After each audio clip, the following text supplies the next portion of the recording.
Драги гледачи, го имаме на линија Мартин Поповски, односно нашата гордост од Македонија до Египет. Здраво, здраво Мартин, и ти благодарам за одвоеното време. Здраво, голем поздрав до вашите гледачи, поздрав и до вас. Како си, Мартин? Па, супер, после победа се е супер. Не е исто кога се победува и кога се губи. Малку е подобро, па ќе видиме како ќе продолжиме.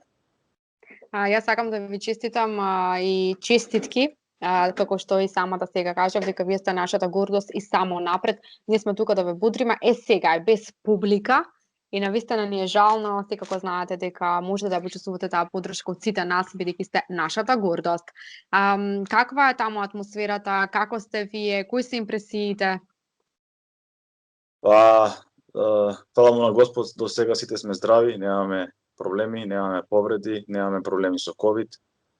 Многу репрезентации имаат многу проблеми и со ковид и со повреди. Ние го избегнавме тоа до сега, се надевам ќе продолжиме така. Атмосферата после првите два надпревари бевме разочарани, исто како и цела македонска јавност, така и ние. Не се надевавме на толку големи порази, можеби се надевавме дека ќе изгубиме поради тоа што дојдовме со, знаете како, неочекувано во последен момент, не бевме спремни за тие надпревари, не бевме спремни за едно светско првенство, но сепак кога се доаѓа овде, се доаѓа и се оди на победа на секој надпревар и се дава максимумот. Мислам дека во првите два надпревари имавме некоја психолошка бариера што не бевме спремни, дека не победија со голема разлика. Се надевам дека нема да имаме веќе такви порази во следните надпревари. А што се однесува до надпреварот со Чиле, мислам дека изигравме, го дадовме максимумот и покажавме како треба да играме во еден надпревар.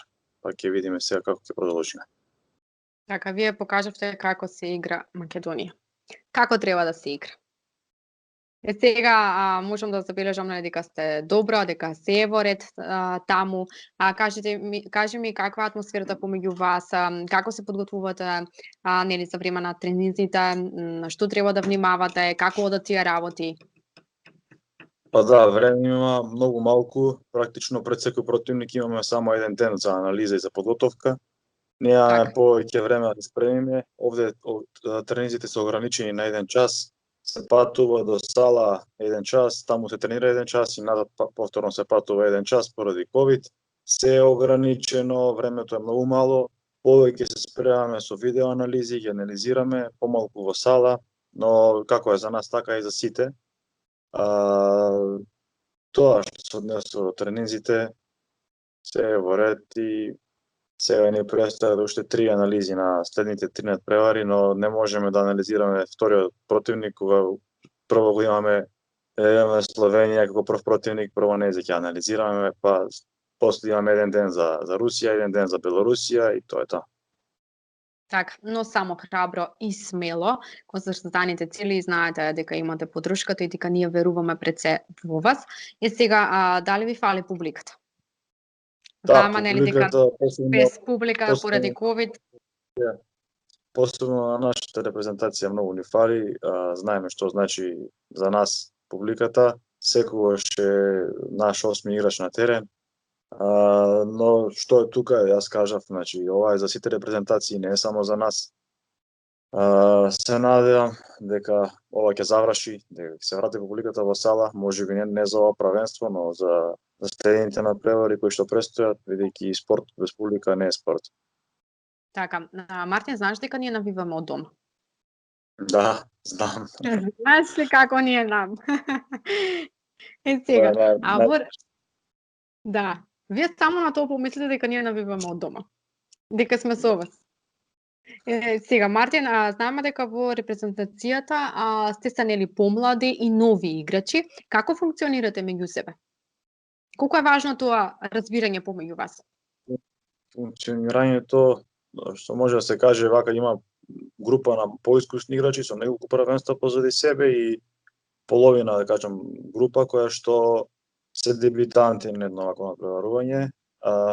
Се познаваме меѓу себе од претходно, сме играле заедно, сме работеле заедно, но сепак самото тоа да си присутен на едно вакво првенство, многу играчи прв пат го доживуваат, што не е лесно, самата атмосфера, самата еуфорија која што е овде на еден монтијал, многу е поразлично од играше од обичен надпревар во нашите лиги во Македонија или во странство во клуб било каде. Така да окей атмосферата, само што ќе треба малку време да легне овој тим, овие играчи да се запознаат меѓу себе, како што кажа дека имаме многу млади играчи, да се направи таа кохезија, да се створи тој тимски дух и да почнеме да победуваме. Така. И сега, Мартин, од каде се појави љубовта кон ракометот? Зошто баш ова? Може да кажам, од Кира Лазаров.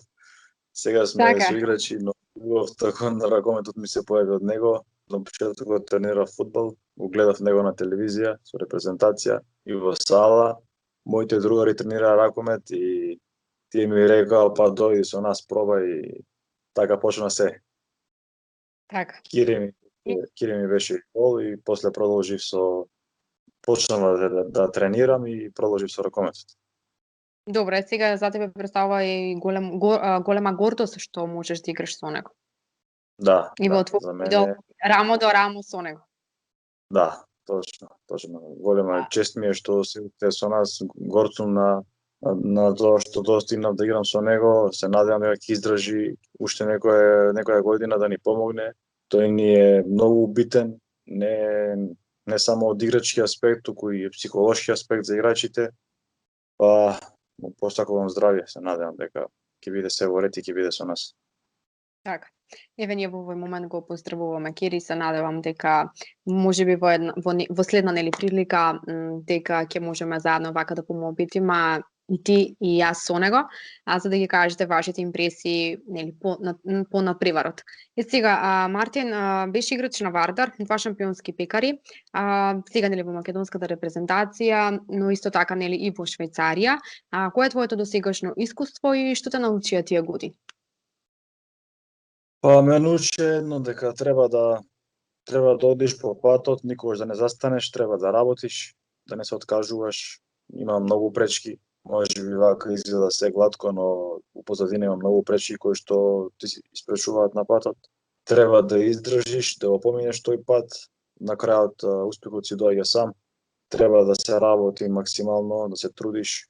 Тоа е порака до помладите деца кои што сега почнуваат да тренираат ракомет. Да не се залажуваат дека се доаѓа така преку ноќ, дека ќе станат играчи, треба доста работа и сепак кога ова се зборови од еден Кире кој што има 40 години, кој што збори дека треба работа за успех, значи што останало за нас останатите да зборуваме. Така, и е важно сепак и трпението. Точно. Мартин, што најмногу може да те изнервира за време на играта? Под број 1 судиите, под број 2 судиите, судиите. Не постои друго нешто. И 3 нека видат пак судиите. Судиите, да, значи како што може тие да ти извадат од памет, не може никој друг на надпревар. И да те изнервираат и да те извадат од контекст да не можеш да играш. Кажавме дека може да те изнервираат судиите. Кажи ми сега твои идни планови, што планираш за во иднина? За во иднина, моментално сум член на Амичитија Цирих, клуб во Швајцарија. Имам таму договор уште 1,5 година. Ќе го одработам договорот максимално, потоа ќе видиме. Задоволен сум од екипата, задоволен сум од средината. Ми се допаѓа Цирих како град, па се надевам доколку се биде во ред после година и пол дека можеби ќе продолжам со работката таму, можеби некој друг клуб, никогаш не знаеме, но сепак. Но сепак треба да се продолжи напред. Мартин, јас сакам да се заблагодарам за одвоеното време, ве поздравуваме сите, продолжите само така напред и смело. Како што кажав, вие сте нашата гордост и ти кажав дека ние навиваме и од дома, се разбира, не сте сами. Ти благодарам премногу и поздрав од Македонија до Египет. Благодарам многу за поддршката. Продолжите да не бодрите во следните 3 надпревари без разлика на резултатот Играме за Македонија и така, уште еднаш ви благодарам и за поканата, ви благодарам за поддршката. Чувајте се, останете со здравје и така. Поздрав. Чувајте се вие и до големи победи.